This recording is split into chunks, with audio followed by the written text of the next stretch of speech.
Jump into some chairs for us. I appreciate it.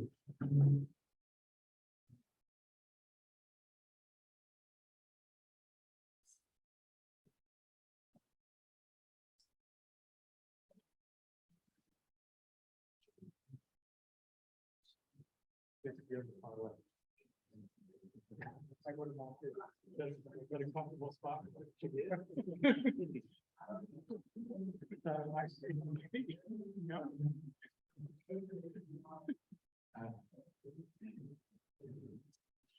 Well, good evening, folks. I'm Aaron Cooper. I'm Executive Director for the International Sonoran Desert Alliance.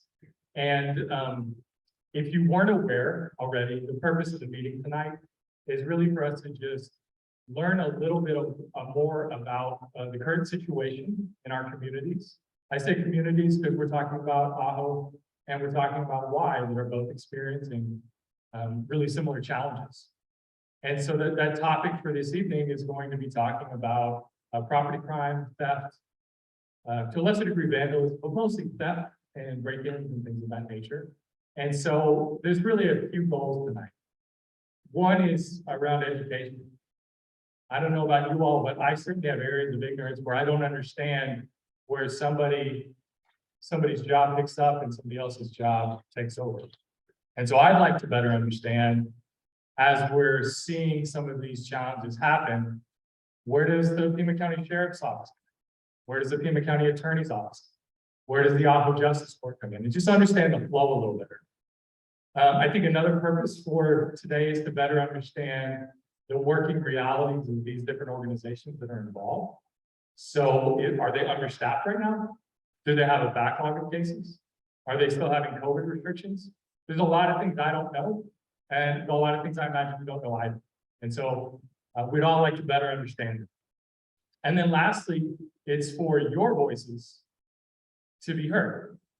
And so definitely questions, would love to hear questions and concerns really geared toward a positive change, expressing concerns toward change. I don't think it'll be terribly productive today to just say, you're a terrible person, you're not doing your job. That's not a terribly productive comment. But a comment that says, seems like this is an area that's not getting enough attention. What can we do to change that? Right? That should be our focus, ideally. So with that, I want to definitely welcome some of our guests who've agreed to join us. I'm very thankful that the representation we have up here has made this a priority. So we have Lieutenant Jeremy Olson with the Pima County Sheriff's Department. So thank him for being here. We have, yeah, definitely. We have Prosecutor Michael Pulmonera, who works in the Ajo Justice Court. And he's with the Pima County Attorney's Office. We also have Justice John Peck with us as well, who's at the Ajo Justice Court.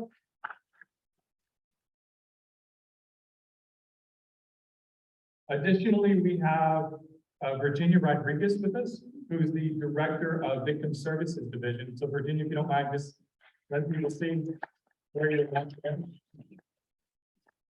And we also have the Community Outreach Coordinator from Pima County Attorney's Office, Sophia Blue. Sophia, are you in here somewhere? She may still be running around town. I gave Sophia a golf cart tour of Ajo earlier today. I just talked to her a little bit about what's happening here. So hopefully she'll be joining us here momentarily. But Sophia Blue from the Pima County Attorney's Office here as well.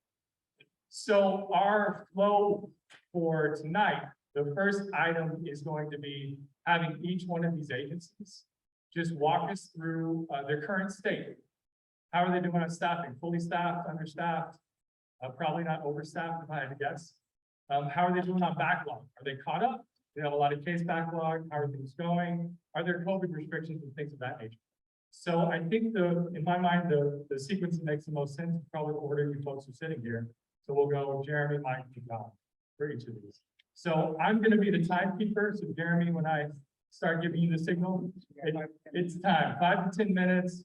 Tell us how things are going. Give us some updates. General overview. thank you all for being here. Hope you all learned a lot tonight. Thank you.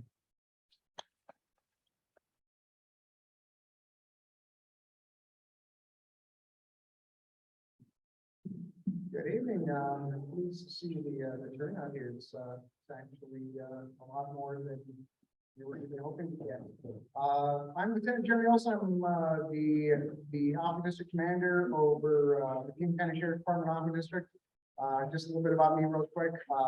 I have spent a little over 15 years here. I'm a member of this community just like you. I have my wife, my children, my house. So this stuff affects me like it does you. I just want you to know a little bit about me.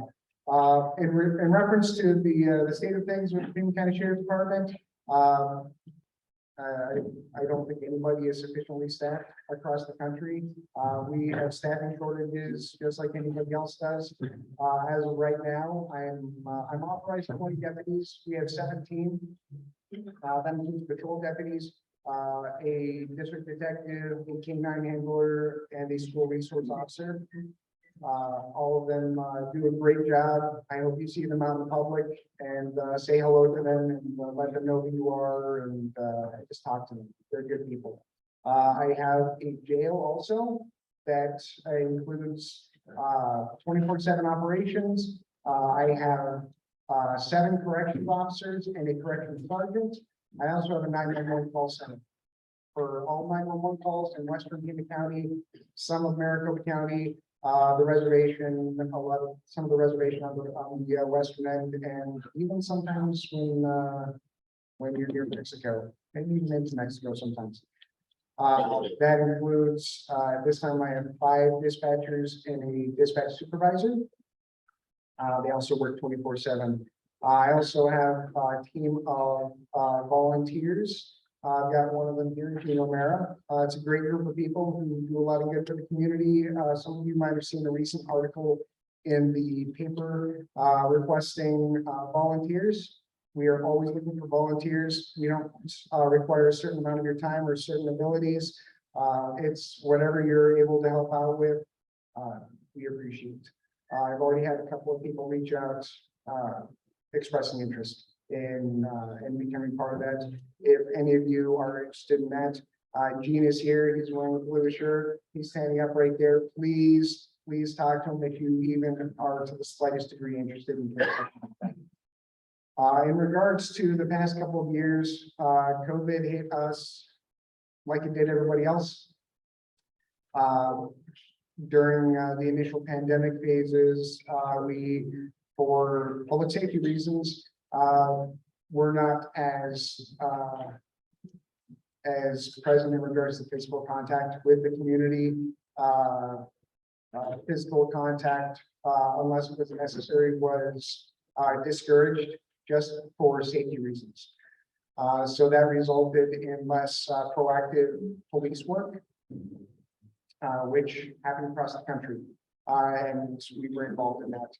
One of the things that also came as a result of pandemic events was a lot of things regarding our jail, because a jail is considered a vulnerable population because they don't have the ability to move freely. They're in a confined space. And the county attorney's office can speak a little bit about this too. In an effort to reduce jail population and the number of COVID exposures, we're not making as many arrests that we normally would have made for general misdemeanors. And even some felonies, for example, personal drug possession. We would take the evidence and conduct our investigation as we normally would, but it would not involve an actual physical arrest where someone would be taken to jail. We would take the evidence, do our case report, and then forward our case over to the county attorney's office, who had the ability to accept or decline the case. The COVID restrictions, the pandemic restrictions that we encountered went on for a while. It mostly involved our interactions with our proactive interactions with the public. We took more 911 reports over the phone and reduced our number of contacts that were face to face. That went on for several months, and since then, thank you. I'm not tall. I'm average. Since then, we're no longer under those restrictions. We can now make proactive contacts and traffic stops and face-to-face contacts while keeping the public safety in mind in regards to personal space and distancing and things like that. The jail, on the other hand, was under CDC guidelines for even up until now. In fact, in the jail settings, regardless of whether or not an employee or an inmate that is housed at our facility is vaccinated, they're required to wear a mask. All arresting officers need to be wearing a mask even before they enter the facility. So for those of you who have heard anything said by Sheriff Manos about the jail population and COVID procedures, the jail population is something that we're in charge of. We're in charge of their well-being and their safety and their lives and their health. And because of that, is focused a great degree of resources and attention to the safety of our inmates to prevent any unnecessary deaths. In regards to our work here, our deputies are still making traffic stops. They're still writing tickets. They are now at the point where if there's probable cause to make an arrest, as long as it's a good idea to do so, we make the arrest, and we take people to jail now. We cite and release as appropriate, and when we need to, we complete our case reports, collect evidence, do our investigation, and forward cases over to the county attorney's office so that they can take it from there. And in regards to the state of the Pima County Sheriff's Department in this area, that's what I've got. Do case number? Case numbers? Oh, how many cases we have? I've got a couple. All right. In regards to the 2022 numbers, year to date for the burglaries, and these numbers have grown over the past years because the demand for drugs has increased. The thefts and the burglaries and things of that nature that we encounter almost always have a nexus to drug use. The users and possessors need to fund their head somehow, and they victimize other people to do it.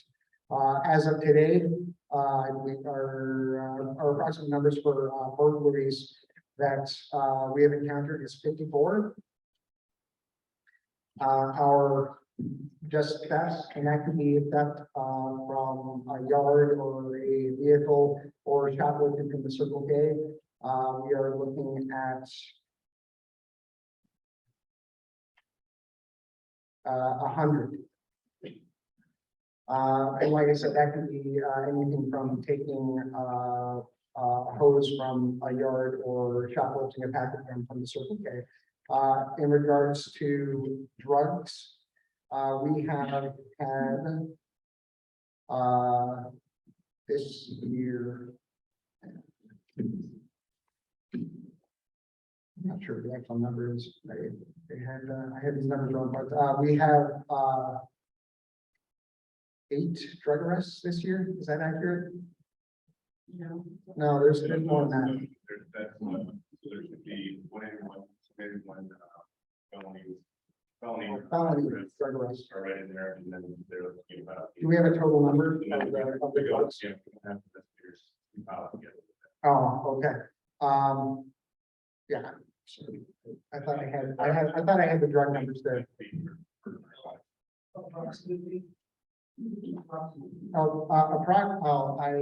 I would have to actually, I could look that up here in just a minute. But I'll provide that number in a minute. How about trespassing? I did not run those numbers. The numbers that I ran were specifically regarding theft, burglary, and drugs. But the numbers I have in front of me are drug related arrests. I can run. Yes. Are we out of time? Oh, yeah, well, I mean, we'll just keep going, but on your Okay. next one, feel free to update. Actually, I can do it literally right now.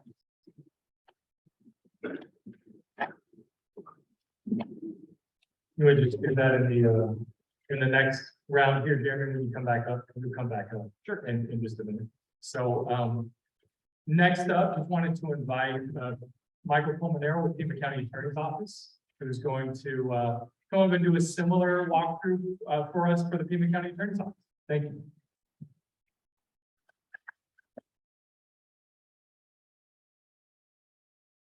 And I just want to thank you for all, coming out here tonight.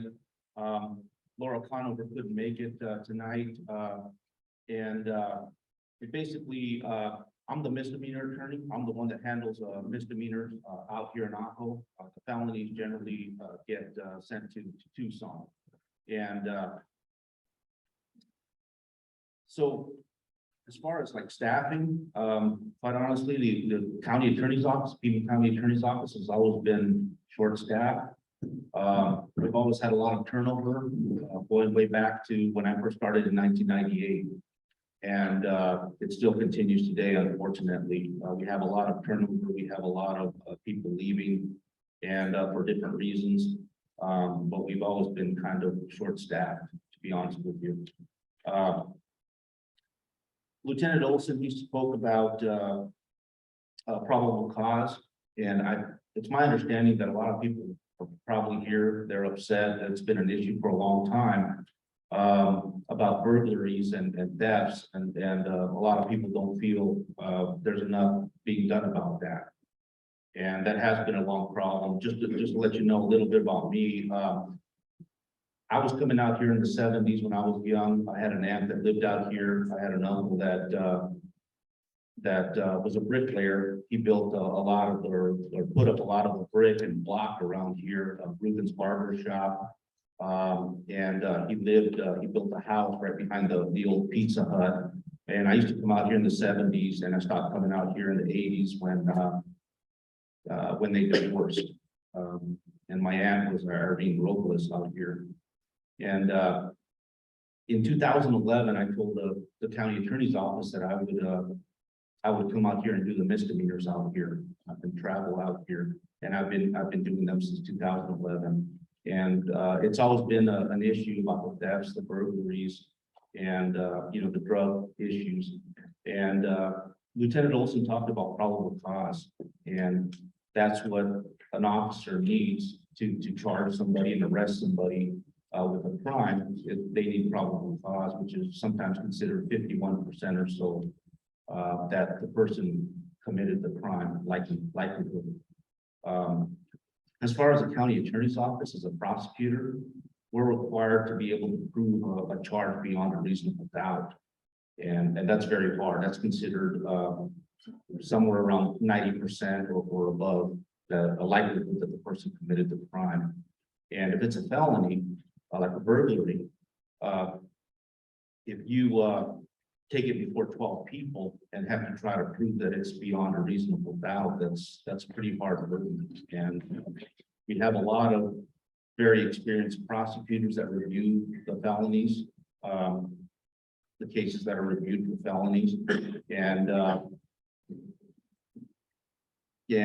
sometimes they don't feel that we can prove them beyond a reasonable doubt. Sometimes we have cases that are simply referred to see if there's anything we can do with them, and sometimes they're just not strong enough to deal with or prove beyond a reasonable doubt before a 12-person jury. So a lot of these cases do get declined. I did speak with with Ms. Conover, who indicated that if there's anybody here that does feel that a specific case, they're upset about a dismissal, or a case that was declined for prosecution, you can contact me and I'll find out why specifically our office declined that case. So I do have cards up here. So if anyone wants a card afterwards, they have enough. But I will find out why the case specifically wasn't prosecuted if you have an issue. So COVID has had a very big impact on us. Very big impact, and we've had very big problems with staff and attorneys being out for long periods of time. We have not been able to get disclosure out to attorneys sometimes for several months. So it has been a big impact for us as well, a very negative impact.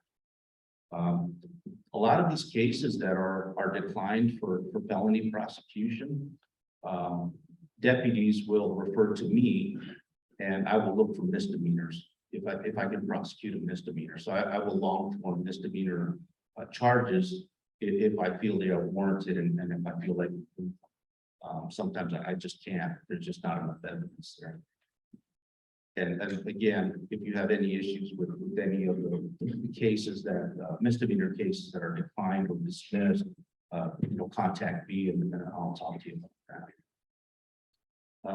One of the staffing issues I wanted to talk about as well was we have great victim advocates.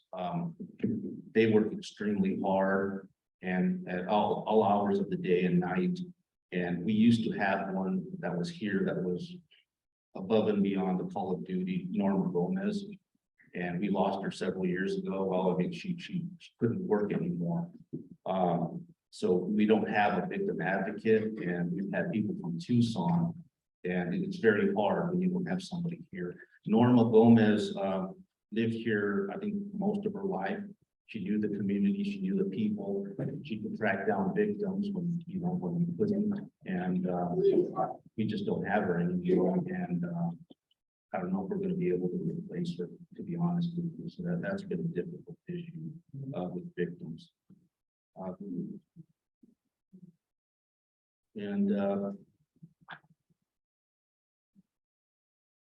Yeah, I think the last thing I think I'd already mentioned that as Laura Conover had indicated, if you have a specific problem with any type of case, we can look into why it wasn't prosecuted or why we dismissed it.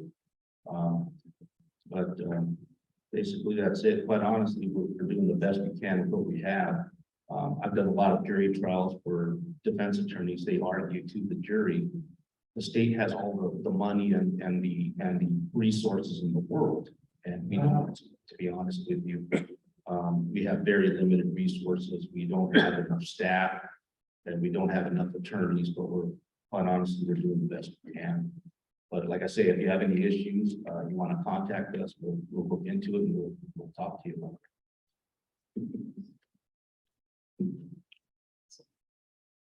Thank you very much.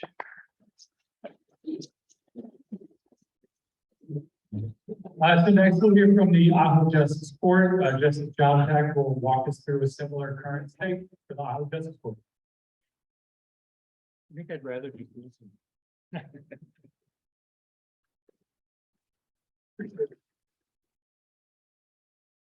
So I'll take it from the top of the same way that Jeremy set it up and Michael followed through, and then want to add some other things.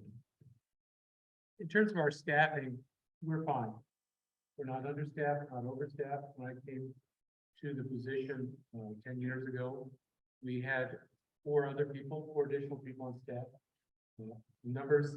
Courthouse numbers, the filings have declined steadily each year. There really wasn't a reason to continue that staffing level. And I'm glad to say it was by attrition, but we're in good shape. So it's a good intimate working staff. We don't have any backlogs to really talk about. We have actually received citations from the Supreme Court about the way we process things and how quickly we process things through the system. So that for now seems to be fine. With regard to COVID, we all have our horror stories about COVID. In the case of the Ajo Justice Court, we are a small staff. We're almost like a family. We work very closely together.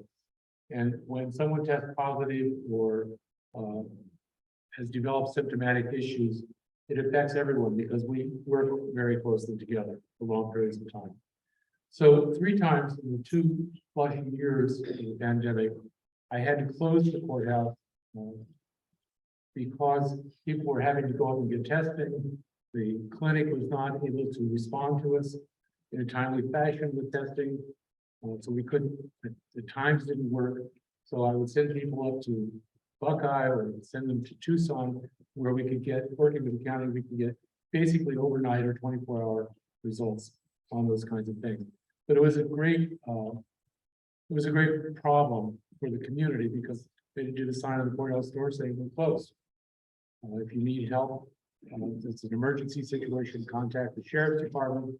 If it's an issue of domestic violence, contact this number of the consolidated court system. So we worked through that. Where we are now is masks are available if anybody wants to use them. I did issue an administrative order, gosh, back in, I think, May, that removed the requirement for masks. We still do temperature testing for everybody who comes into the courthouse, including the staff. We still do a certain amount of social separation in the courtroom. But other than that, we're pretty open. Many of the staff feel the need to get tested regularly, and I'm an enthusiastic supporter of that. Because as I said, I don't like closing the courthouse. I'm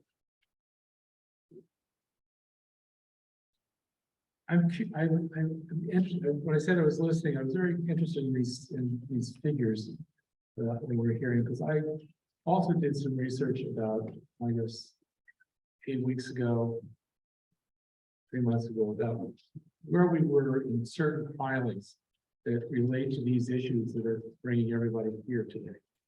And the filings I was looking at basically were first-degree criminal trespass charges, criminal damage, and theft.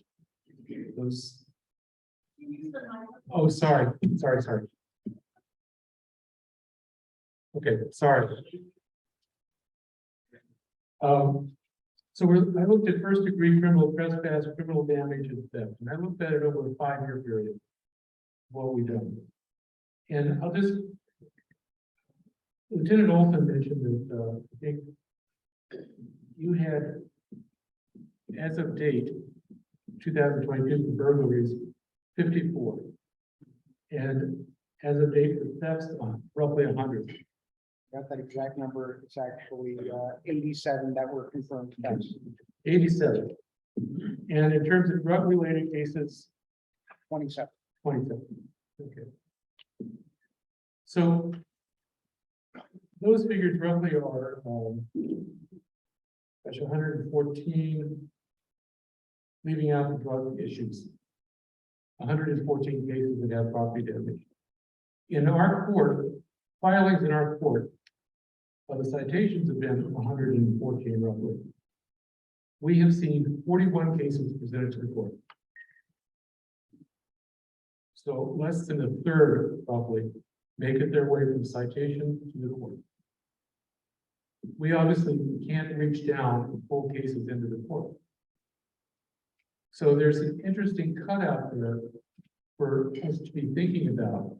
I mean, all of our agencies and all of the community. It's a difficult thing. I will also add that since 2018, we've seen roughly a lowering of cases presented to the court. In 2018, there were 99. In 2019, there were 69. In 2020, there were 58.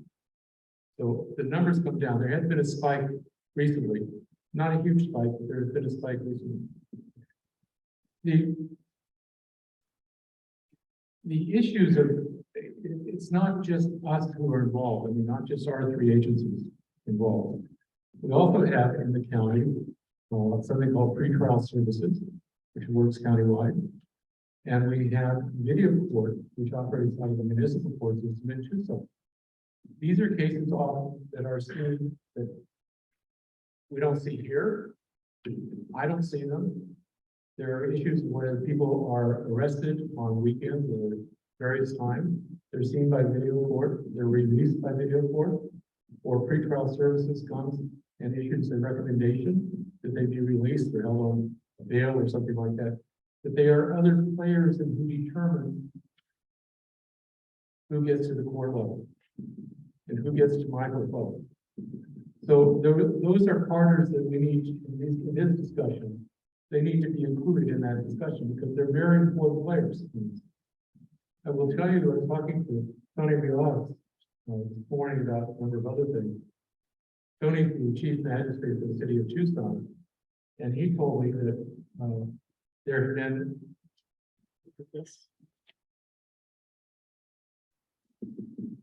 358 felony cases just in this year have been declined by the county attorney's office. Now, as Michael pointed out, there are lots of reasons for declining those cases. But it is still a large number, and that's happening in Tucson. Even a tenth of that here is something that affects us in a different way because we're strong. Yes, sir. You say this year, do you mean the whole year? This is only all. I mean, I'm saying up to this point, 2022. So in general, the cases across the board have been declining, even property cases throughout the county. What has gone up are DUI cases and domestic violence cases. And domestic violence cases, I'm glad you're here. The issue that Michael brought out about our crisis, our intervention, and our volunteers is critical here. Because when I'm sitting on the bench and having to decide what kind of recommendation I make on an order of protection or another case, if I don't have that input, it's very difficult to do. And it's actually something I've talked with Laura about. That we need to kind of get back on track for that. So the process is, as I said, we can't deal with cases that are not brought to us. And that's a really critical thing. It's a critical partnership for us to have. But there are a lot of different players, and they all need to be included in this too. Good. Thank you.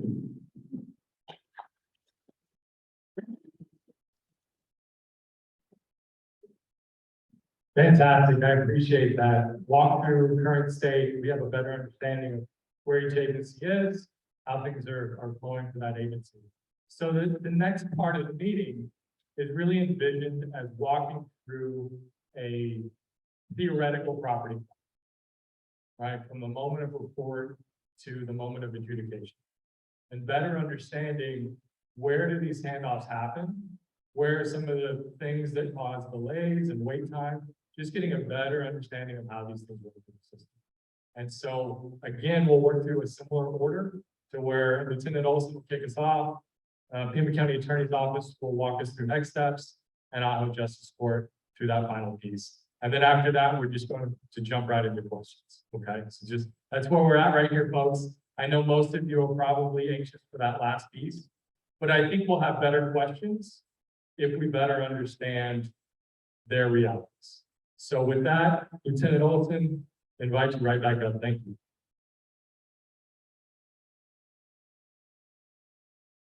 Okay, so from the time something's observed until we're done with it. So let's say you come home, you found your front door's been kicked in, or your window's been broken. The window to your car has been broken. Something that you care about, something that is yours, is either missing or potentially missing. Call 911. You're greeted by a dispatcher. Dispatcher says 911, what's the location of your emergency? My house has been broken into. We send deputies over to make contact. I'll get into some keys for success and things like that afterwards. But for now, the deputy shows up. We have a location and we have a victim. Our goal is to make contact with you as the victim of the crime and to start gathering information. Who, what, when, where, why, and how. We will ask you when was the last time you saw it in a good state, when you found it as it is, if you touched anything, what you observed, do you know who might have done it, what's missing, everything we can get from you. And then we start looking at the physical evidence. If hopefully you have not entered your residence or your car yet, we will go and make sure that it's safe, because that's what we're there for. We're there to make sure you're safe. We go inside and we make sure that nobody's in there. We look at what's been touched, what's been damaged, what's missing. We will likely do a walkthrough with you so that you can identify things that may be of interest, things of value, things that were taken, things that were touched. We will start taking pictures. We may dust for fingerprints. We'll do doorknobs and refrigerators and services that allow us to lift fingerprints. And you'd be surprised at what kind of services we could lift fingerprints from. And sometimes we have had a lot of success in doing so, even in this community. So after we gather this initial information, we start doing follow-up. If we, there's a really decent chance we'll start talking to neighbors. There's this wonderful thing nowadays called video surveillance that you can obtain off of Amazon for a relatively low price that will give you notifications on your cell phone from the internet saying that something's on your property, your door's been opened. We actually have done it a lot lately, looking for houses that have cameras on them, because you'd be surprised at what your doors or your neighbor's cameras can see. So we start looking for things like that. We'll start making contact with neighbors and see if anybody saw anything. We will gather as much information about what happened, when it happened, as possible, so that we can start potentially identifying victims or suspects or further victims, because sometimes it's not just one. So the things that we're looking for are the way that somebody got here. Were utilities cut to cut power?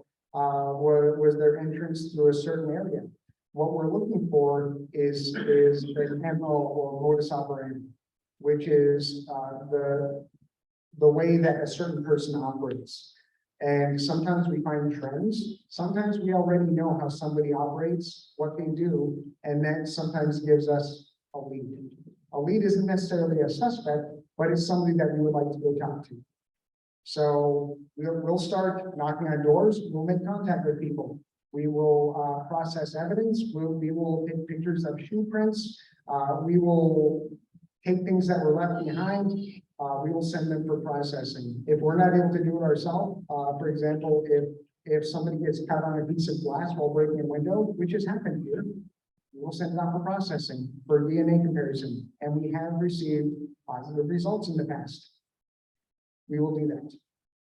So we process this evidence, we get our information, and then we start going through our process of trying to identify suspects. And in a community like this, it's a small community, people start talking. Even the people that are doing these types of things, they'll throw each other under the bus. Hey, so-and-so had your property. And guess what? We'll go talk to so-and-so. And sometimes we get lucky, and even recently we've recovered stolen property because we received this information. If you catch word that somebody has property, let us know. We'll follow up on it to either confirm or dispel it. And sometimes we don't get enough to identify a suspect or to recover property. Typically what happens is that the people that are taking these items that don't belong to them, they're not in it to convert it for their own personal use. They want to turn it over for a quick profit so that they can feed their habits. So whether that's selling it here or taking it over to Phoenix or to Tucson or any suburb thereof, to a pawn shop or to a street level person to sell the items, that's what they'll typically do for pennies on the dollar, just so that they can feed their family. When we are able to identify a suspect, we gather as much information as we possibly can, and when we reach that point, Mr. Colmenero described it as approximately 90%. We try to have as much as we possibly can. When we look at that, when we look at our case and we say, yes, this is absolutely did it, and we have enough to arrest, we make that arrest. And then what we'll do when we make that arrest is we will take these bits and pieces of the puzzle, which is this case, and present it to the county attorney's office. And like Mr. Colmenero said, it's never just one answer. Sometimes it's, well, we don't have enough. But not having enough can be, well, we don't have enough evidence that shows that this person committed this crime. Sometimes it's, well, we still need the conclusive DNA evidence, or we're missing pictures or video or things of that nature, where we try to do as complete of a job to be successful, but sometimes the pieces aren't there, and the county attorney's office says, sorry, there's not enough for us to do this. Sometimes there are COVID restrictions that say, sorry, this doesn't meet the threshold for prosecution right now. Sometimes what would normally be a felony gets waived down to the Justice Court as a misdemeanor, and Mr. Colmenero has assisted us throughout this whole process in trying to prosecute these would-be felony cases as misdemeanors. At that point, it's essentially out of our hands unless there's follow-up that can be done. Sometimes we need to interview more witnesses. Sometimes we need to download video evidence. Sometimes we need to get a download for a certain one for a cell phone or things like that we can do on our end, and then we present. And sometimes it's a back and forth like that. Sometimes it's, sorry, we just don't have enough, or because of our restrictions, sorry, we can't go on it. Sometimes these cases, as hard as we try and as badly as we want to, we don't come up with a suspect or anything that is concrete enough to move forward with the case.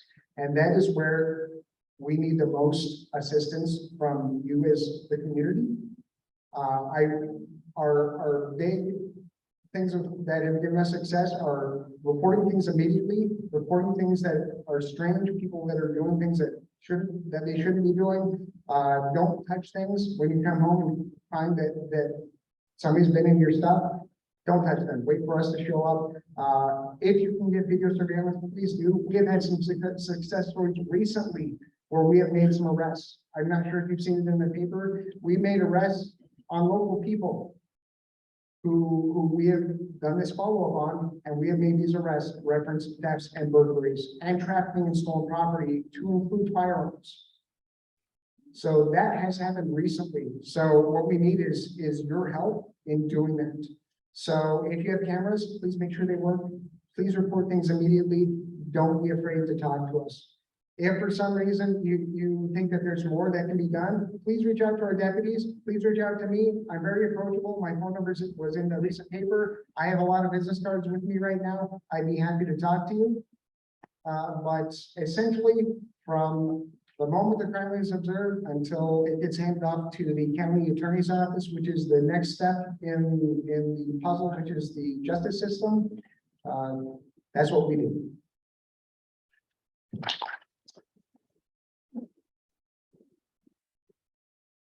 Thank you, Lieutenant Olson. And so with that, it has been handed off to Mr. Colmenero with the county attorney's office.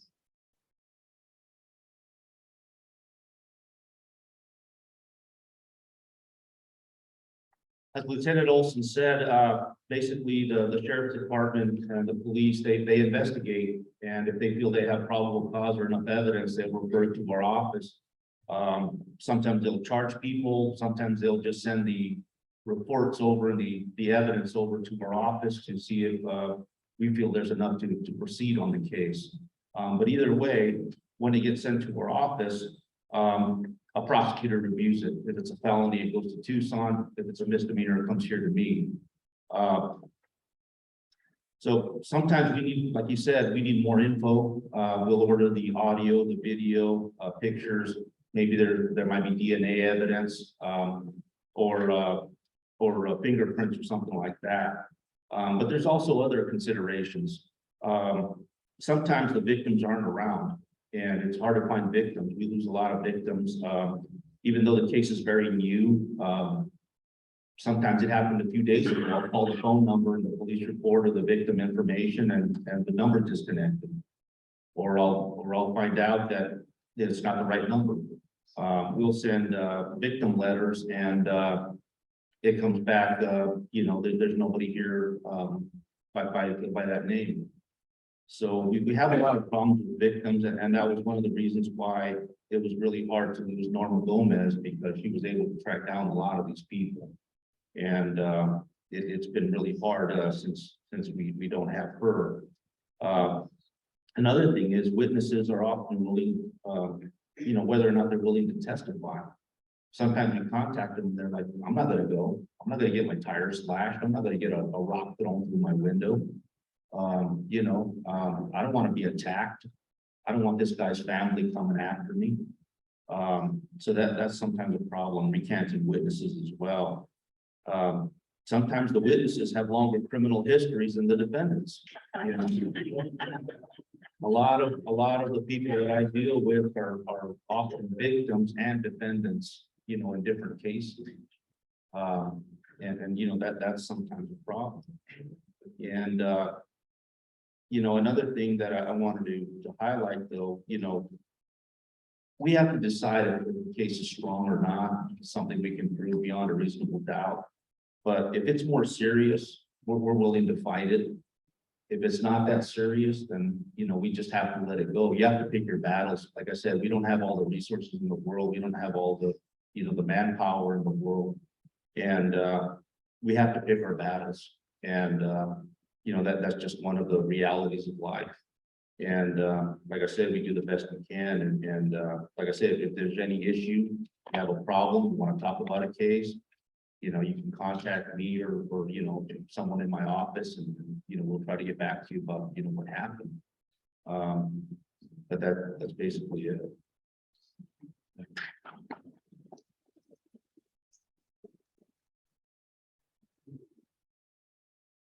Okay, next up, we'll have the Ajo Justice Court, and Justice Mack will walk us through what happened with it comes to his chambers. Try to do better with the microphone. So I'll give you basically the process, what happens. I will have a calendar and say it's a new person, a new case. We'll do what is called an initial appearance. We'll do the initial appearance. We'll advise the person of what the charges are, what the maximum penalty is, what their constitutional rights are.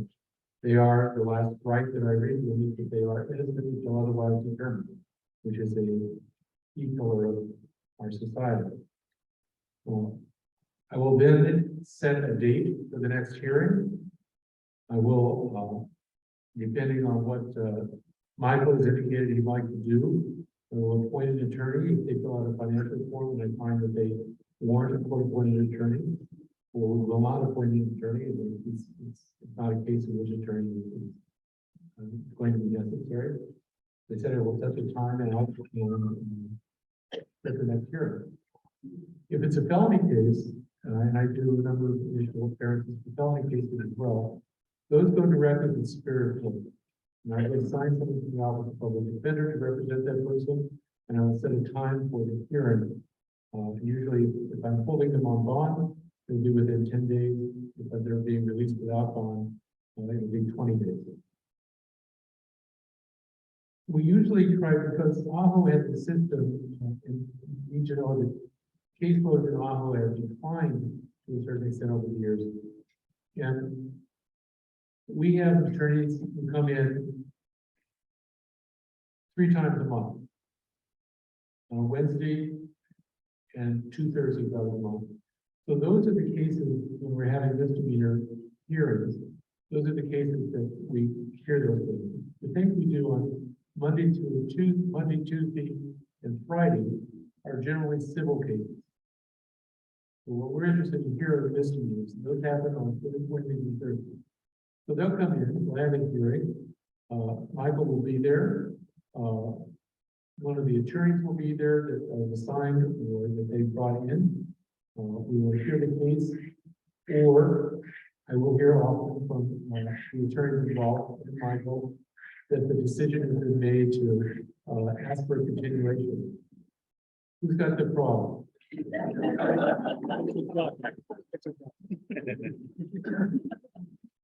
Okay, so that may be a continuation because of our schedule, where the attorney's coming in intermittently. It's usually scheduled another month out, 30-day continuation. Sometimes in issues of DUI or in specifically difficult cases, there'll be a request for a 60-day continuation or something like that. But as Michael will tell you, as we experienced today, I get very testy when it gets to be over 90 days. I want it to move more swiftly than that. So we will do that. We'll do the hearing. I would say 95% of the time they are plea agreements. A plea agreement. A plea agreement is when the person charged in the case has decided to come in and talk with Michael to try to negotiate a plea. And I would say again, 95% of the time, those are what I see are plea agreements. They very rarely overrule plea agreements. I always, ask if that's what the person understood their plea agreement was. We will look at doing time. And a plea agreement is not releasing anyone. A plea agreement is saying you have to do some time in jail, you have to pay a fine, or you have to do community service, or you're on probation, supervised or unsupervised for 6 to 12 months or years in some cases. But it is a plea agreement that avoids the bench trial. The bench trial is when I sit on the bench and I listen to the case and I make a decision based on what I've heard from the case, and which is guilty. And there are jury trials. That's when good and true individuals come together to make a decision about a particular case. On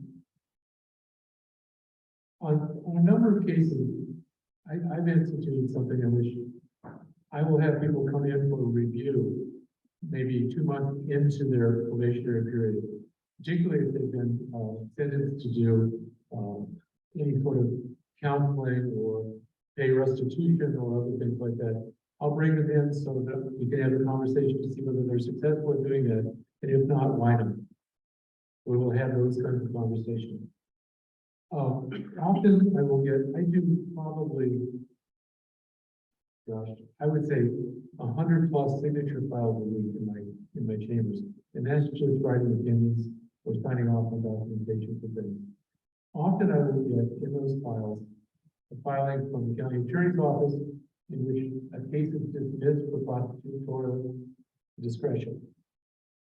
Now, there's a really critical thing about this. It can be dismissed with prejudice, which means that I'm not going to see it again, we're not going to see it again, or it's dismissed without prejudice, which always signals to me that exactly what Michael talked about happening, i.e. felony not being prosecuted, it means that he's working on trying to find a misdemeanor. So signing the dismissal without discretion does not send it away. It simply says putting pause on this right now while they do other work, and they focus on that.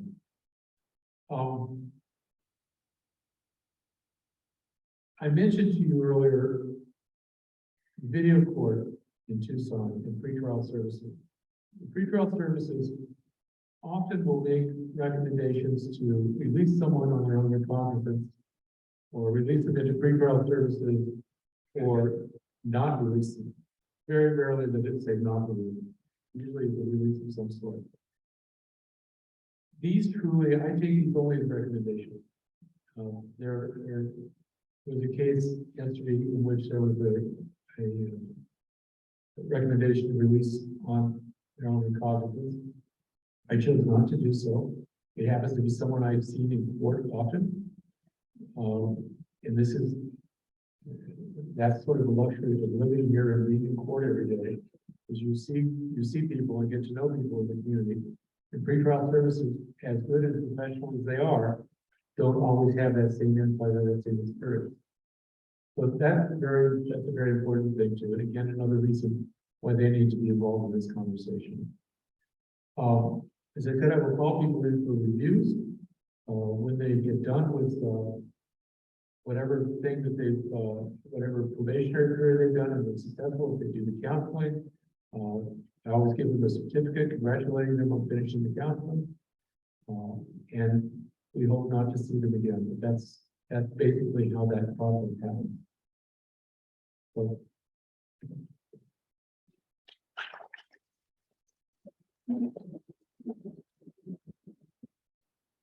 Excellent. Thank you all so much for walking us through that. I personally definitely feel more informed, having heard those processes. And then I think I do want to give a minute for victim advocate director to come up and share a little bit about the role that they play. We heard it referred to, but it would be great to hear a little more specific on how it works. Thank you.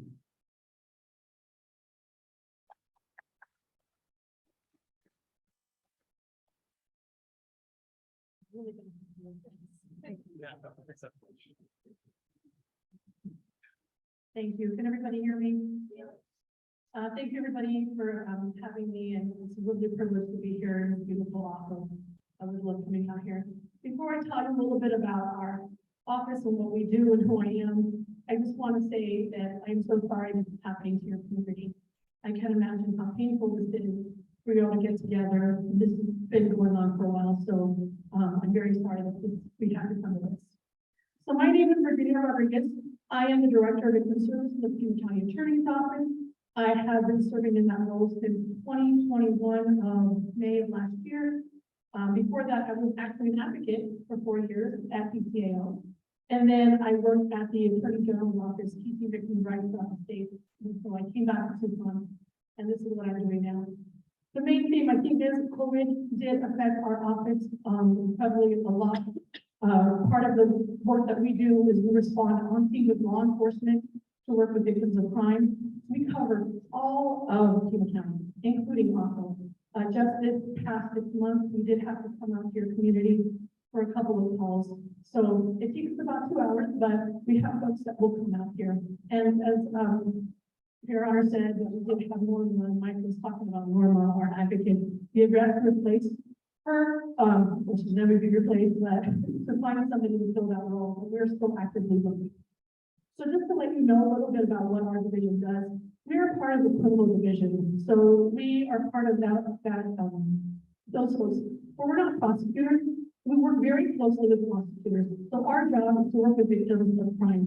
And what we do is we inform victims of what their rights are, because as a resident of Arizona, you have very strong rights.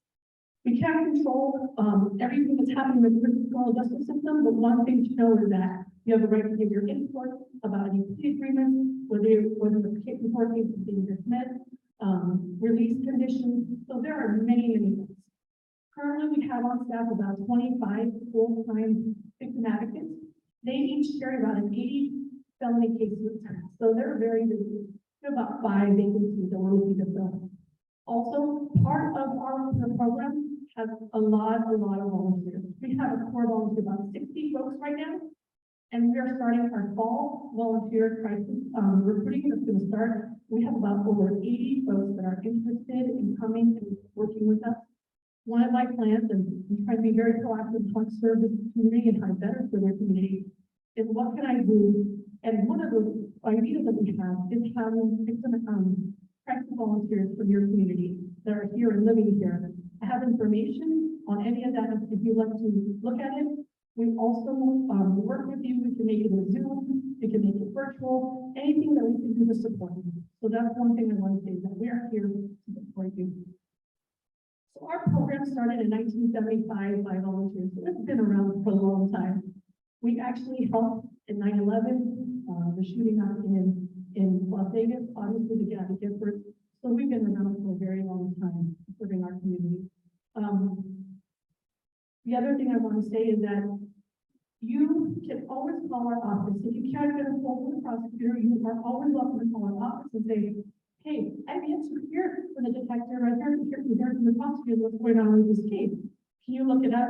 We will look that information up for you. We will constantly be in communication with you, so I want to let you know that we are there for you. And I have a lot of information if you want to, if you would like that information. So thank you so much.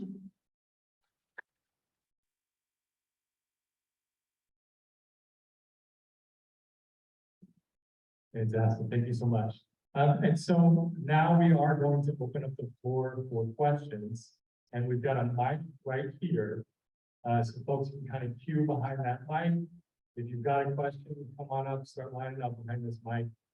I think I'm going to kick off the questions part though, because our organization has recently been a victim and gone through this process and had a charge, a felony charge for client prosecution. So we're kind of learning this by working through it. And I read the case file, and one of the clear gaps is on the evidence being processed related to DNA and fingerprint. And so I don't know who's the best person to answer this question, but can we get a better sense of how long the lab is taking to process evidence like that? Because in reading the case file, person was picked up with stolen property and said, well, somebody, so-and-so sold it to me. So there's no clear evidence right there to make a case, but if that person's fingerprints or DNA were at the crime scene, it definitely feels like an easier case to make. So could somebody share, Jeremy, the best way to do it? So just let us know, what does that backlog look like? What does the lead time look like on getting evidence processed? You want to Back on mic. we can do that.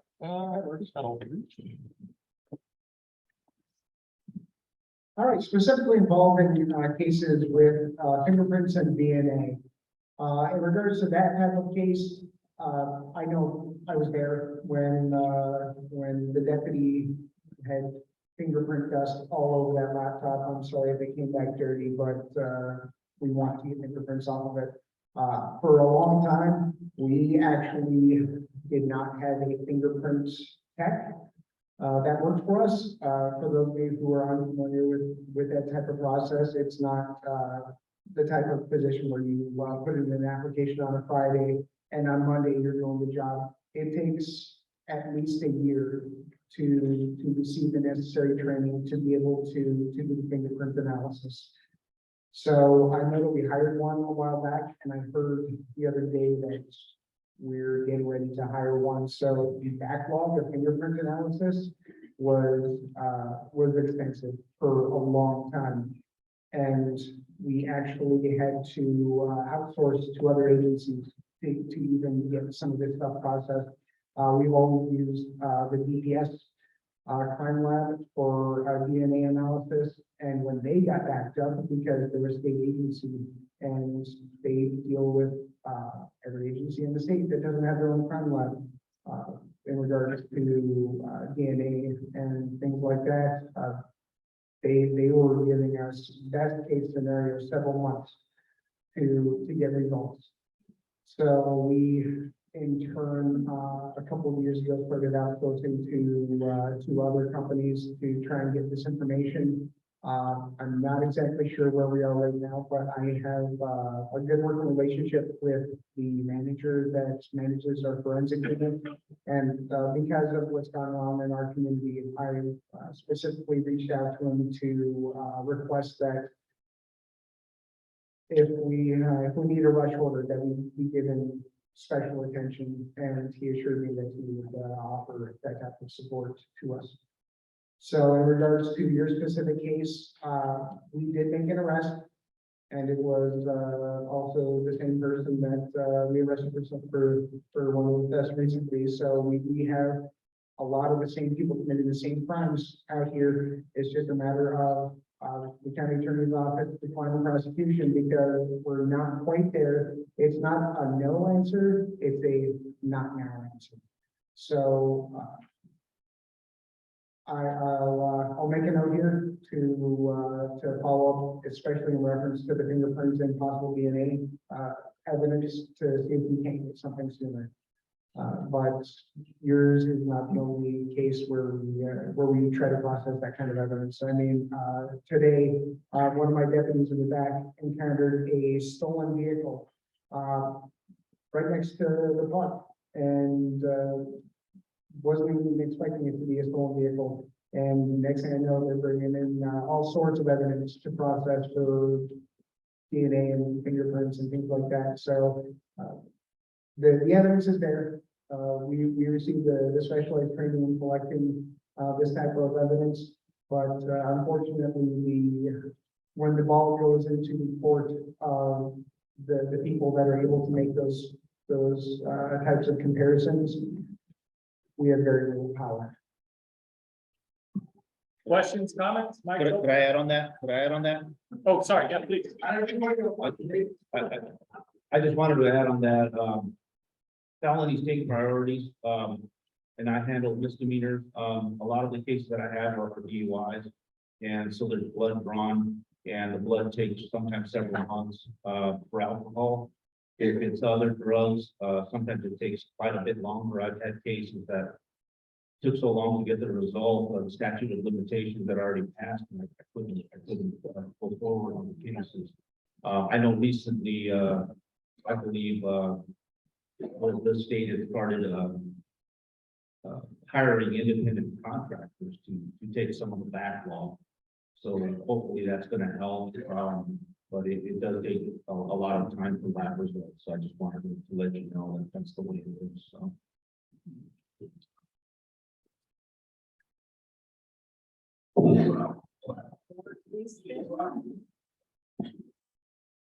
Okay, so regarding cases, from what I'm hearing tonight, is that the last 2 years, because of COVID, everybody took, I feel like it was milked, my opinion, whatever.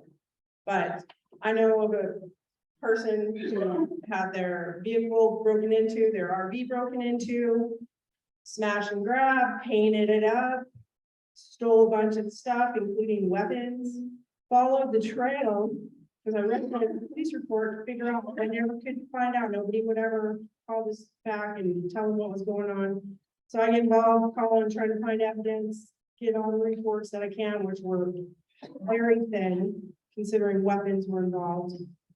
Followed the trail. Apparently the cops followed the trail practically to the house. And the people that were there told cops to pound sand and they went away. And I'm guessing COVID was the reason, sounds like now, even though a gun was involved. Second thing is, and this is for victims advocates, I had a friend who had an incident involving rape, took her to the clinic.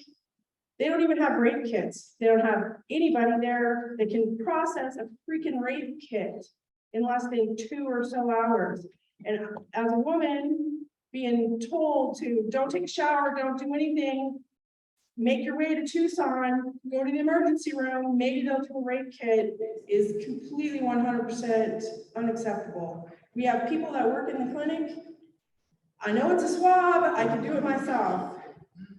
And it's not that hard, and it doesn't take an advanced technology to get the DNA or the whatever testing that's done, and that needs to be fixed like yesterday. If a woman is raped in Ajo, she ought to be able to go to the clinic or call the fire department and get a rape kit. No, and also, you know, those two things, rapes that we can't even get a rape kit for, and a trail of evidence as they threw things off, running away from the cops. And then the people that have the house tell the cops, you know, which probable cause, get out of here. And we're talking not just, you know, they broke in and took my flowers, they broke in and took someone's guns and ammo and pieces and parts and all, you know, valuable things from them. And I can't even get the evidence back for this person. Can't even get the evidence back that was collected, that was found, because you got to call Tucson, and then Tucson says call them, and then the cops here say, well, we never, or the Tucson saying we never received. I go read in the report. Oh, we found this, this, and this. and they're gone. So whatever was found can still not even be getting received back. And this happened in November. So what I see is COVID. COVID was the reason for everybody to just, oh, I can't touch you, I can't process you, I can't put you in jail, I can't do anything. And COVID's over. So I don't want to hear any more about COVID.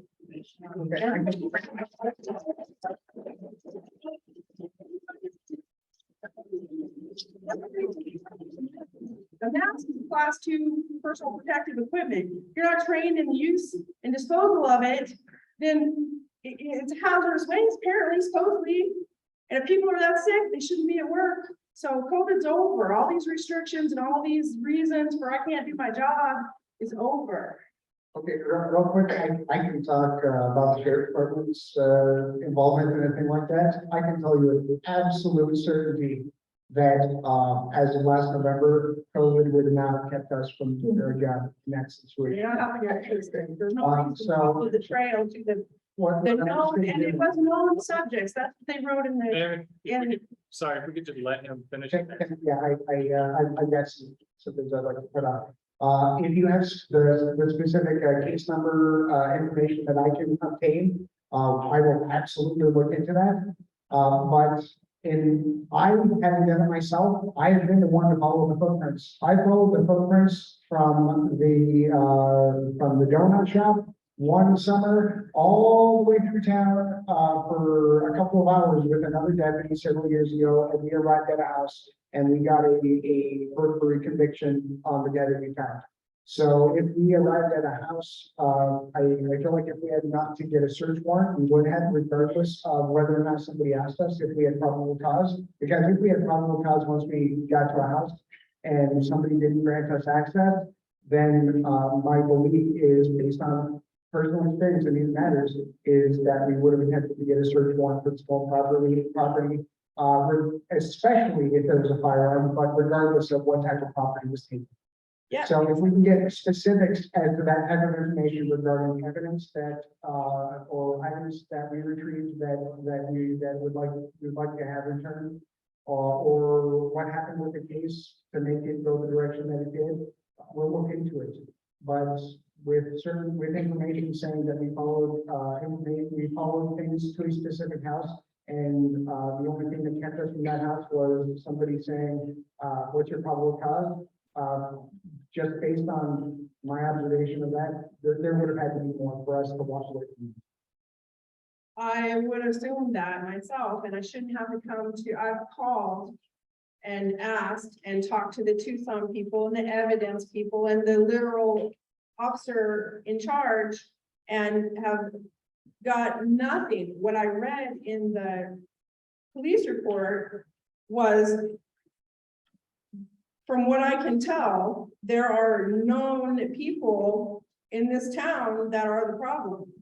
And this trail went to a known person, and one of those people with, you know, on both sides of it or whatever, I don't know. But But if I I, Did you have a card handy? yeah, Elsie, could you give her a card? And let's but what I'd love to hear an answer to is that accurate? There's no place to get a rape kit taken in Ajo? that is the first I've ever heard of that. I can tell you that if we ever get a report of sexual assault or any sort of rape or anything like that, we absolutely encourage people to go get that test done. And it is absolutely a voluntary thing. We won't make people do it, but to hear that it's not even available is shocking to me. We have actually had, there's somebody in jail right now. He is in jail. We have arrested him recently who has been placed under arrest for sexual assault. And that didn't even involve a rape kit. So if anybody is under the impression that we won't even arrest because somebody's not able to get that test, that's not the case. So in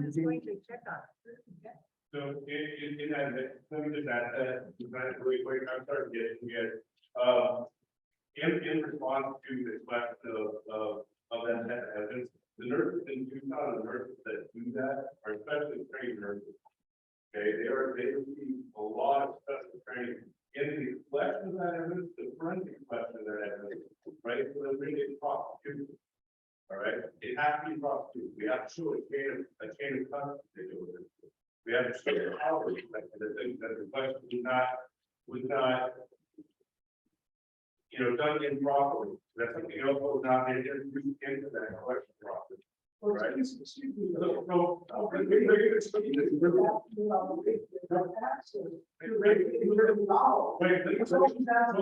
want to make sure that you understand that this is one of the problems. No, this is what I'm trying to say.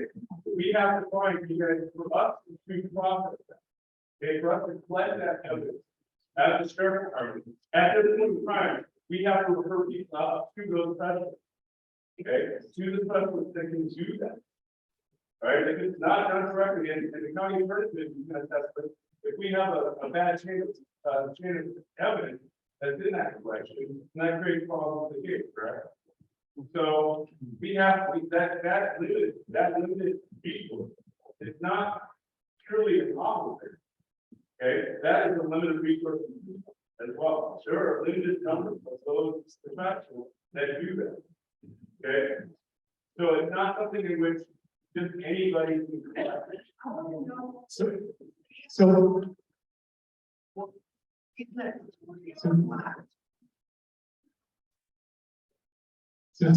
Sorry, folks, I think it's a really important topic, and there's one that I want us to follow up on.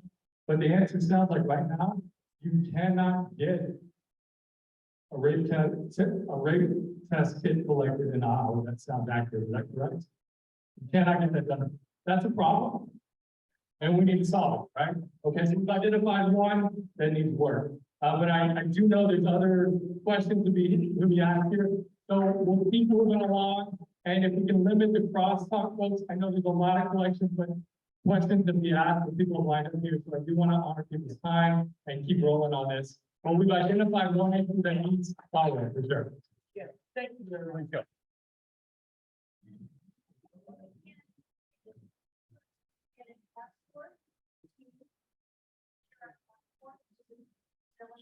Is there transportation available?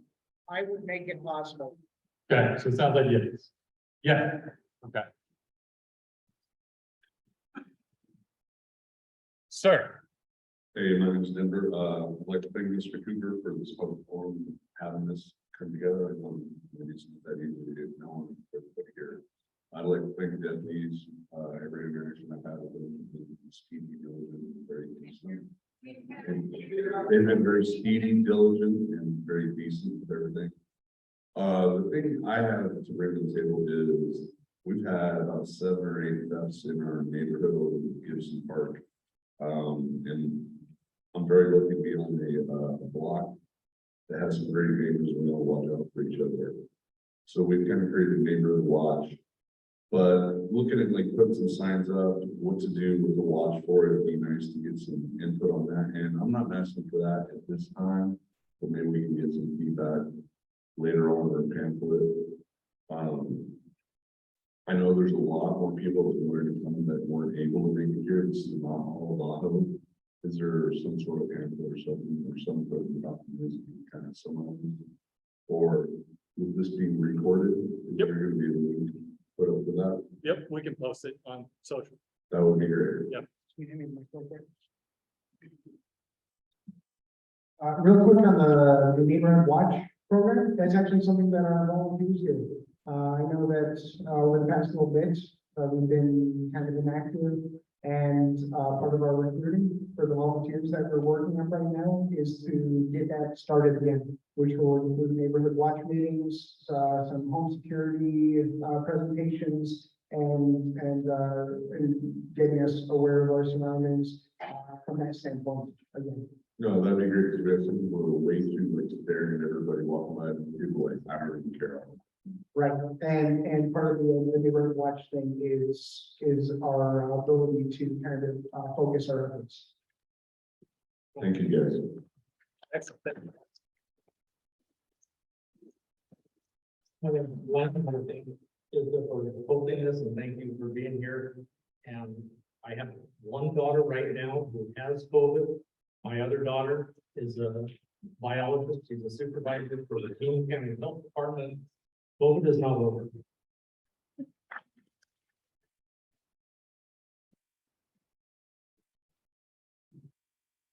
Hello, everybody. My name is John Romero. I'm new to Ajo. Thanks for putting this together. Really appreciate it. Been here about 18 months. Just kind of getting to know the town, getting the lay of the land. The numbers you discussed earlier, as far as, you know, the crimes prosecuted and on the desktop, it seems to me like a inordinately high number for capital. And I wanted to kind of get more visibility on that, specifically on, are the crimes committed locally, mostly through people that are in town, or do we get out of towners that come and commit crimes? Secondly, what percentage of that is recidivism, meaning the same people, the same group of players committing the same crime, or do we have fresh players all the time? Is there a place where this data is aggregated that I could potentially see? I'm not sure about some of those numbers that you requested, but I can tell you that the numbers that we're seeing that are a lot higher from our perspective, from our experience, is that some of these cases involve personal drug possession, paraphernalia, theft, things that were not prosecuted or waived for whatever reason. For lack of a better term, emboldened some of the people that were committing these crimes. Because I know that some of the frustrations that we've experienced, and my deputies will tell you themselves, the ones that are here, that it's very frustrating when you put a lot of work into an investigation of a crime, and whoever it is that we arrest is out of jail before we're even done with our paperwork for whatever reason, and it's happened. Yeah. It's very frustrating, and when the people that we arrest walk out and say, sure, I spent the night in jail with no criminal charges tomorrow. Sure, not only am I going to do it again, but I'm going to do worse tomorrow. So that's part of what we've seen with the increase in numbers is a perception from these people that we're arresting that they're untouchable. Regardless of how many times we arrest them, the evidence we collect, the impact we're trying to make on the community, it's very frustrating on our end. And sure, we have some people that come from out of town to commit these crimes.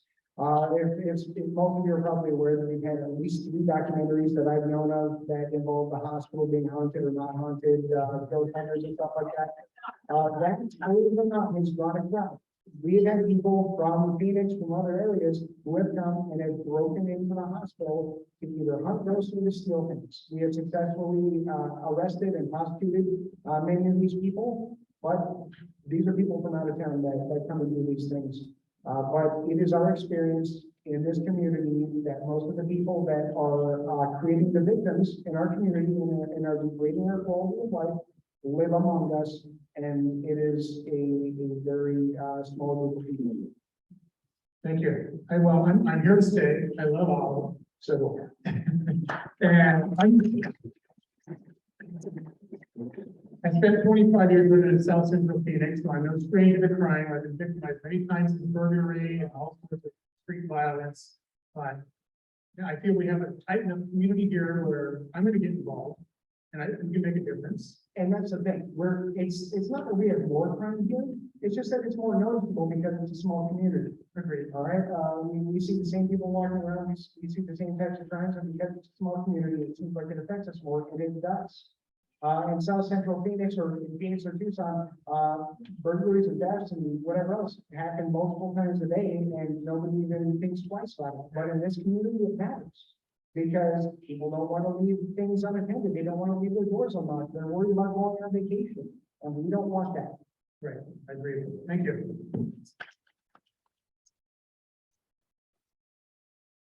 I'm really moving my wife and I on like the Ajo home watch. So we do surveillance and cameras and install that kind of thing.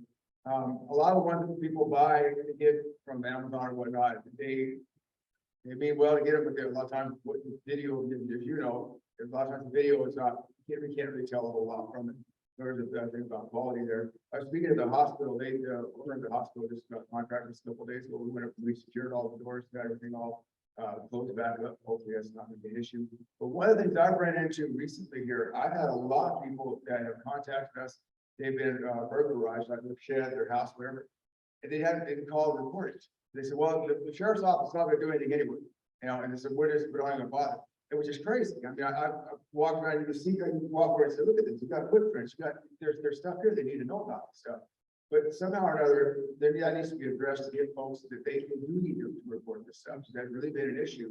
5 or 6 times that I can think of off the top of my head, I've run into that recently. And I agree with you. For those of you who have lived here for a while, it goes in phases. We have somebody who decides to, or multiple somebodies who decide to break into things and take things that aren't theirs, that they're not entitled to, and victimize a lot of people. And it is sometimes that one report where you think, maybe I should, maybe I shouldn't. That is that breaking point that gives us enough evidence to finally make something stick. For those of you who have been around a few years, there was one specific rash of burglaries. I want to say like 3 or 4 years ago, houses and cars, and there were guns and all sorts of stuff being taken. And it was just somebody who was out of town, who got video surveillance with, that just caught a brief glimpse of somebody that was the breaking point for our case. And they reported it, and we said, gotcha. We were able to connect so many dots we weren't able to connect before, and we gathered our evidence. We got a search warrant. The guy's still in prison. In fact, while we had a manhunt going on when he ran from us, he went and stole the camera that caught him the first time, and that was an added charge. So if you think that nothing's going to happen, please don't have that frame of mind. Don't wait a day, a week, 2 weeks, a month, a year to report this. As soon as you are aware of it, report it. If you see something in progress, don't wait until the person's gone. Call it in as you see it. Get your descriptions. That way we have the best possibility of catching stuff. We are really good at going to catch stuff as it's going on. Just ask my guys in the back. They get excited to go to this stuff. It's great. Just be the person that calls things in immediately. I cannot express that enough.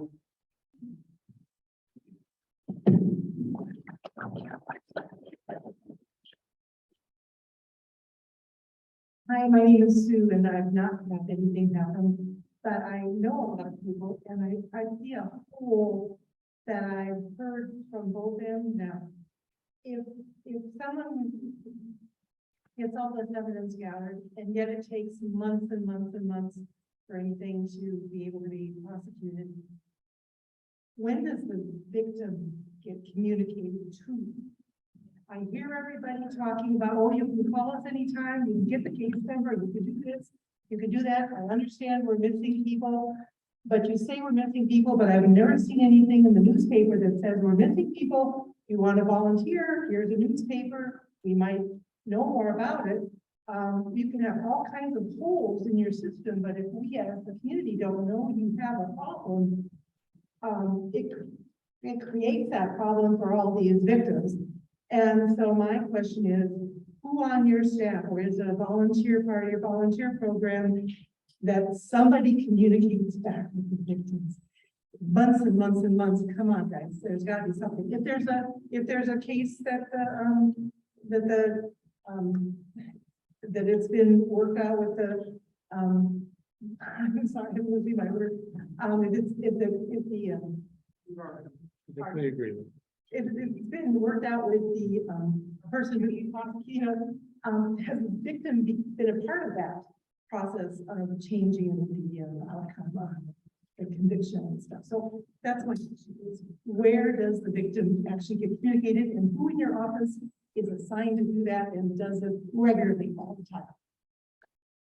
Well, we have, a victim notification that goes out automatically. That's required. We're required as prosecutors to contact the victim or cry.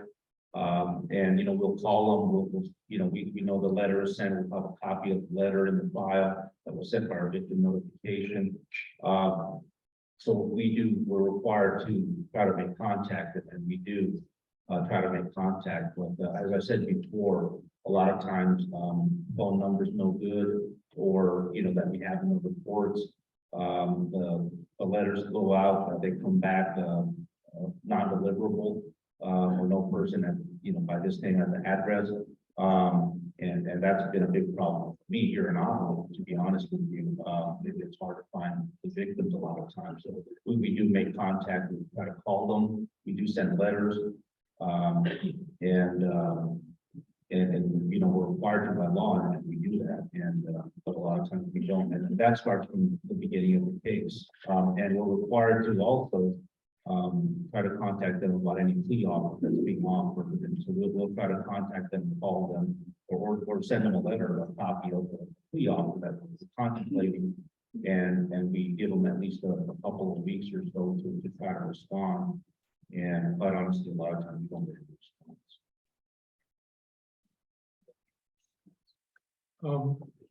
The observation has been made that, in a larger city, many of these things can sort of pass under the rug. There's so many of them. In a smaller community, everything has greater impact. This is a great question, because, and again, I refer back to Norma and to having a person here in the community. And by the way, I trained with Norma 14 years ago with the program. Norma is spectacular in being able to get back to people who are victims and to talk to them and to keep them updated. And it's hard to do that in Tucson. And it's another really compelling reason that we need to have that kind of person back in this community. It also makes the whole community feel like nothing is happening. Because you hear a friend say, I never heard back, I haven't heard back, and you always feel like nothing is happening, even though maybe. So just for the, Your Honor was saying, as far as Michael, that Norma was a great asset to the community. She is from the community. She was available many hours, even after hours. She was always here. As I said, we have currently 5 open positions at our office. And when we recruit, it is absolutely incredibly difficult to get candidates. Many reasons why, I don't know. But the candidates that we want are candidates that are going to be able to do a great job. And so we still have our robust volunteer pool that we're trying to get even more out here to Ajo. But a lot of times what happens is that we're waiting for the investigation to go through, and then notification goes out to them. And in that notification, there are specific instructions and numbers where folks can call our office and say, hey, I haven't heard what's going on with the case. It's been months and months and I haven't heard anything. Can you please look it up? We will go above and beyond to figure out what's going on. We will talk to the prosecutor, we will follow the detective, we will do everything that we can. And just to piggyback on that, just a little bit about what Mr. Pomano said. I've been the victim of a crime. Many of us have. When we make contact with you as a victim of a crime, we will give you a blue pamphlet that is the victim's rights pamphlet. Those are rights that you are entitled to.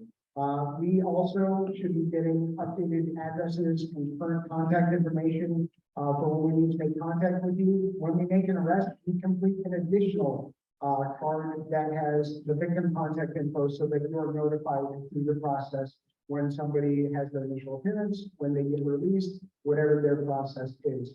If for some reason you need to follow up, you're not getting, in addition to the victim services, if on my end, you feel like you haven't heard anything, you don't know what's happening to the evidence or the case or anything like that, reach out to one of us, deputies or sergeants, reach out to me. I will do what I can to get an answer for you. Folks, I know we've got a line of questions here. I think we probably got time for maybe two questions. We do have some folks at the back of Tucson tonight. So we'll try to get through as many as we can, but I do want to honor folks that are hitting the road. So please.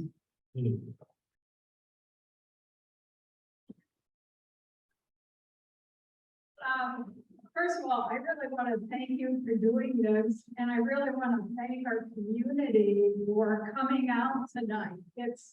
It's fabulous to feel the energy that's here, and we really thank you from all the agencies for being here too.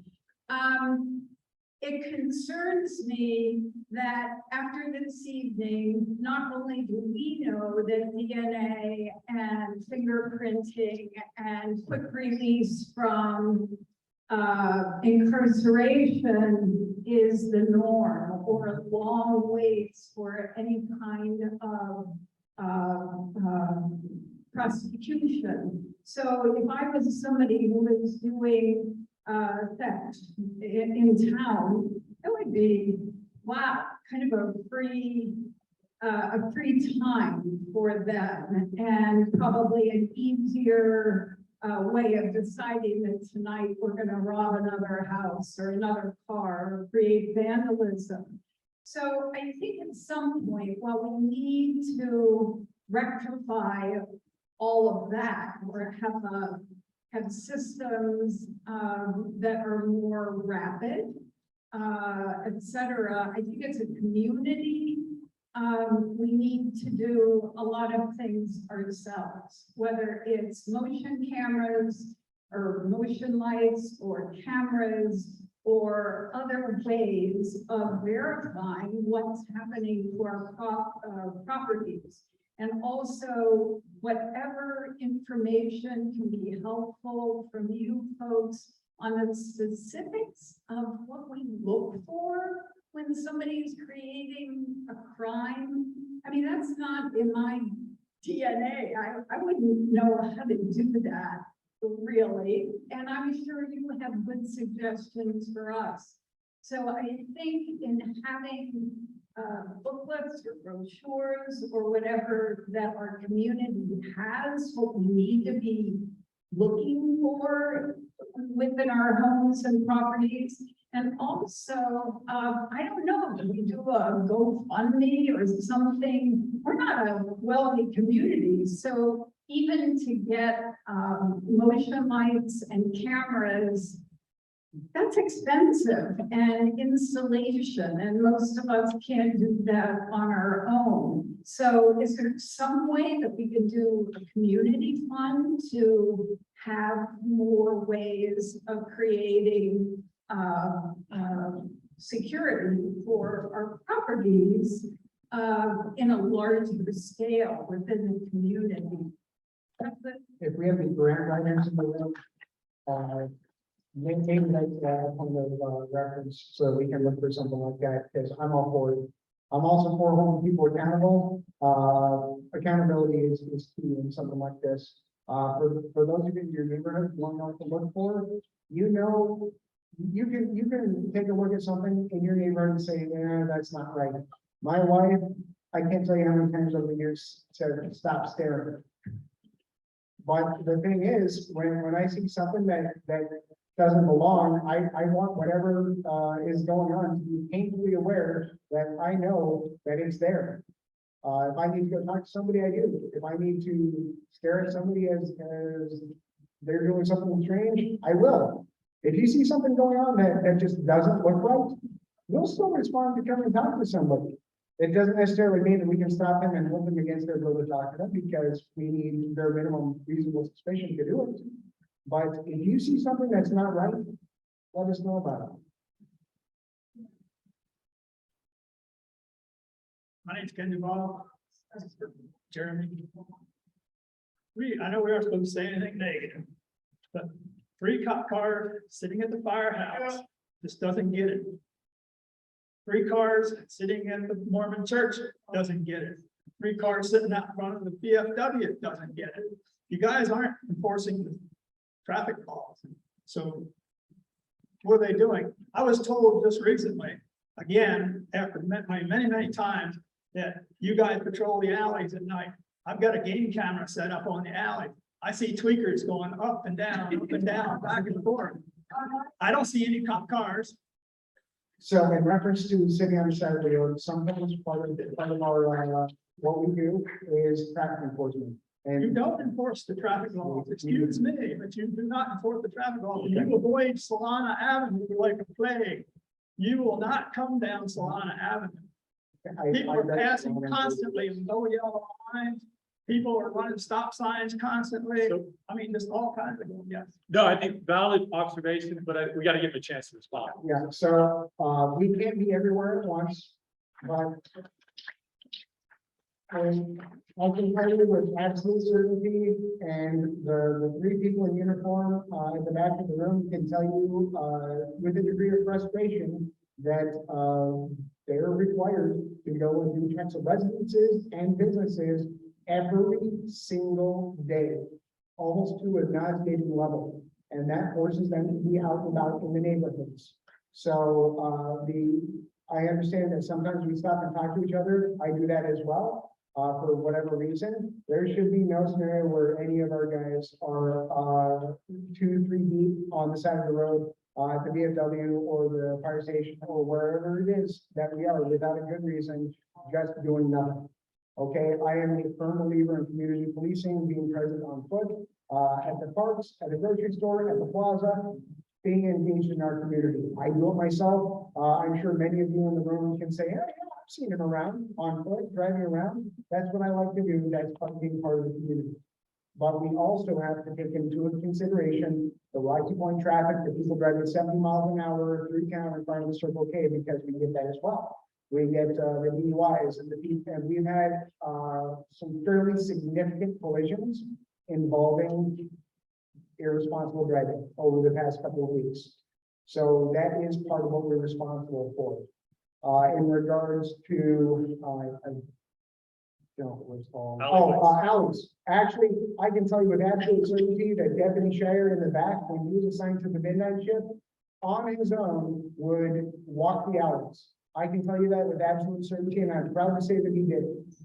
One of the things that is difficult for us during the midnight shift is you don't know how many people we have working. And it doesn't matter where you're driving one of our police vehicles, which you can hear from a mile away. I'm sure all of you can agree. You know what our vehicles sound like. Somebody who's already trying to avoid us, hearing one of those vehicles, they are less likely to be in that alley that we're gonna go look at, or in that neighborhood, because they know that we're coming. So they're less likely to be where we're looking when we get there, just because they hear a vehicle. And it doesn't even have to be one of our vehicles. If they hear a vehicle, they're less likely to be present. So that's why people like Deputy Shire, who work the midnight shift, walking the alleys is so effective. Because, I mean, if you're being quiet, nobody can hear any footsteps.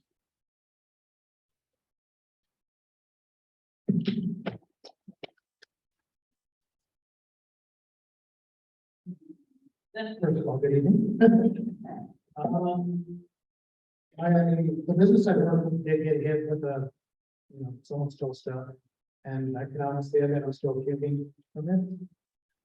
And I was just curious if we do have an issue where it's actually happening right there in front of us, what do you recommend we do? Because I have quite an imagination of what to do, but that might be too far. We don't, I mean, like, honestly, like, what do I do? We don't encounter, we don't encourage anybody to be a vigilante, to take matters out of their own hands. Like, am I able to stand my ground? There's no requirement for you to not stand your ground. You are absolutely allowed to defend yourself and others. We support that all day, every day. We will never expect you to put yourself in harm's way to stop an action, because when it's all said and done, human life is more valuable than property every day of the week. So if you encounter something, the thing that is best for us is for you to report it immediately and to be a good witness. Okay, Thank you. that is plan A for us. But if you have to defend yourself, please do.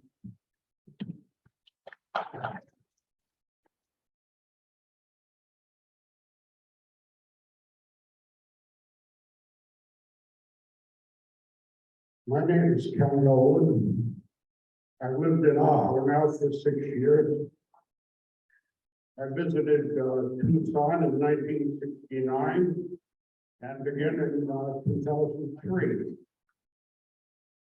All of you have impressed me as nice people.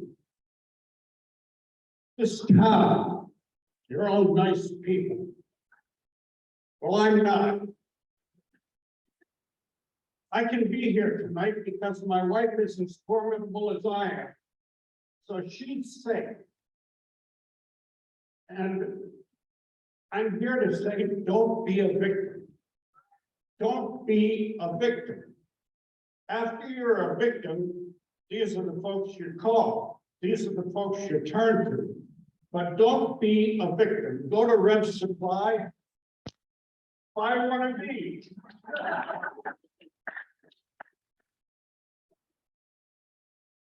Now, I don't know about security systems. I live in a small place. I don't need one. Last night, fellow across from me chose to back into his unit. I live in Shadow, okay? And he backed into his unit. That's no big thing. But then he left his headlights on for 5-10 minutes. So I got up out of bed. I went to the front and I gave him this because this is what he was giving me. Okay. Now I'm not saying be a vigilante. That's not what I'm saying. I'm saying don't tolerate stuff. If you got some issue, get out there and bark about it. On that note, one thing that we request, do not give the people that are causing you to be victims a pass. If a crime is committed, we need to hold these people accountable. Specifically recently, we've had posts on Facebook, hey, you have 24 hours to return my property or I'm gonna call the police. Please don't give people that pass. We need to hold these people accountable for what's happening. Help us do that.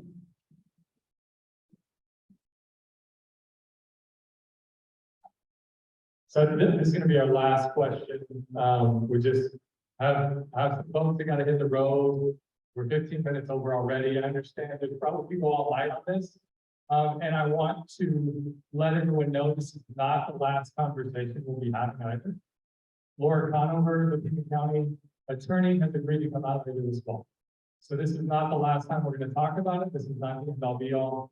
This is the first step on collective action on trying to fix this. So last question.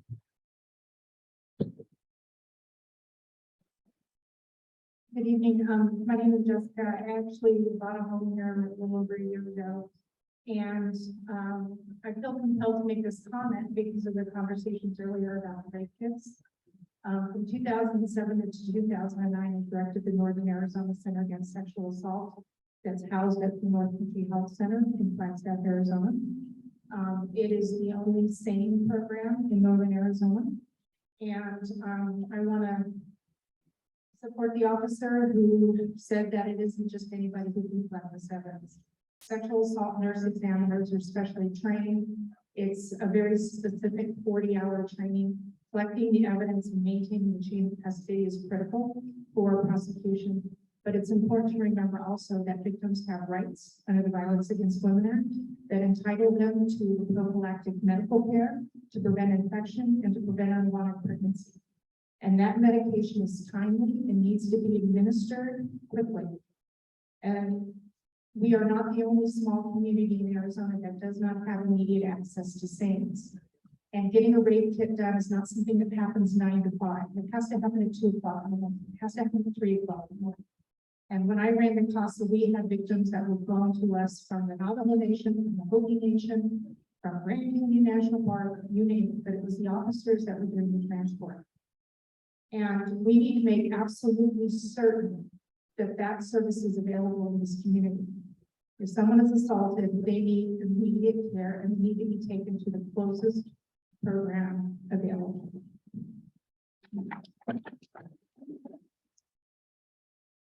Yes, I agree with everything you said. For this community, I would be the one to make that ultimate decision from a law enforcement perspective. My deputies, my staff have my blessing all day, every day to do whatever is necessary to get somebody to a facility to get that done.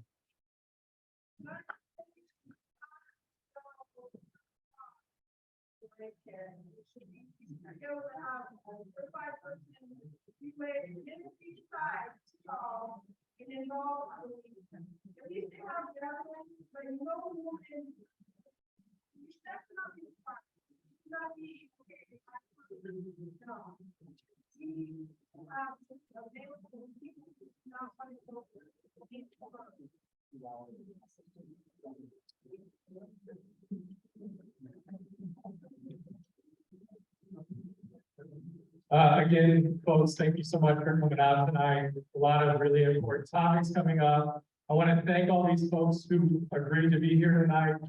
They didn't have to. I'm glad they were here. And I'm glad they were here. Thank you. Thanks all for coming out. Have a safe night.